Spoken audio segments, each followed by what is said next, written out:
خطوة الحضانة وقد ما أجلتيها إلا ما يجي اليوم واللي يصير لازم تنزلي فيه طفلك على الحضانة. بس لما تقرري تاخدي هاي الخطوة لازم تتأكدي إنه هاي الخطوة ناجحة ومؤثرة في حياة طفلك، لأنه هاي من الخطوات المهمة جدا في حياته وفي طفولته. أول ما نيجي نفكر في موضوع الحضانة لازم نتأكد إنه الحضانة اللي حنختارها يكون فيها السيف سيبريشن أو الانفصال الآمن. الانفصال الآمن هو من المراحل اللي جدا جدا مهمة في الحضانة. ليه؟ لأنه هون أنت بتخلي الطفل ينفصل عنك انفصال آمن، يحس بانتماء للمكان اللي هو رايح عليه بدون خوف، بدون قلق، بدون شعوره بأنك أنت تركتيه ومشيتي. كيف بتبدأ مرحلة الانفصال الآمن؟ بالاتفاق مع الأم والأب والحضانة. هون بتكون عبارة عن 3 أيام. اليوم الأول هي الأم بتكون مقضية معاه الوقت كامل في الحضانة، فهي لازم تكون متواجدة معاه، هي اللي عم بتقوم بكل شيء، هي اللي عم تقوم بالمهام، هي اللي عم تساعده. هون هو بيحس انه الام متواجده معاه على مدار اليوم. اما بالنسبه لليوم الثاني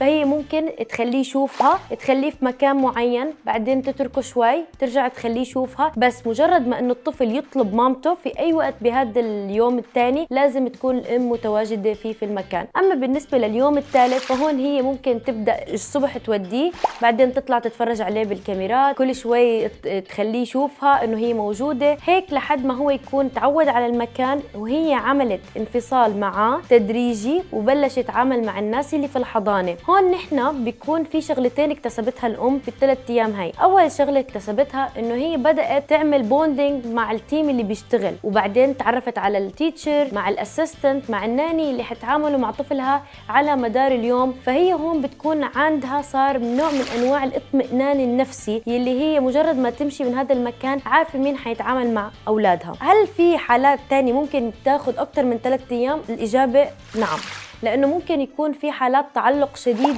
جدا بالأهل، فهون نحن لازم كأمهات نكون منتبهين على نقطة التعلق هذا، ونطلب من إدارة الحضانة إنه نحن نزود المدة، ويكون على توافق ما بين الأهل والإدارة إنه هم رح يزودوا مدة الانفصال الآمن. هل لما الطفل ينفصل انفصال آمن هذا بيأثر عليه؟ طبعا بيأثر عليه تأثير إيجابي جدا، لأنه هون بحس إنه الأهل ما استغنوا عنه، إنه هو مرغوب وليس مرفوض، إنه أهله ما نزلوه هذا المكان ليتخلصوا منه، لا هم ودوه مكان ليتعلم ليكتسب مهارات جديدة. في نقطة كتير مهمة لازم تاخدي بالك منها وانت عم تختاري الحضانة، انه ما تسمحي لأي حدا بالدنيا انه ياخد منك ابنك بالغصب او انه يقلك عادي نحن رح نتصرف. طفلك لازم يحس بشعور الأمان وهو متساب في أي مكان. وبالنهاية تأكدي انه الانفصال الآمن هي من أهم النقاط اللي انت لازم تعمليها، وأي شيء بتعمليه صح تأكدي 100% انه نتائجه ان شاء الله حتكون صح ومرضية بالنسبة لإلك ولطفلك. خليكي معنا دائما خطوة خطوة.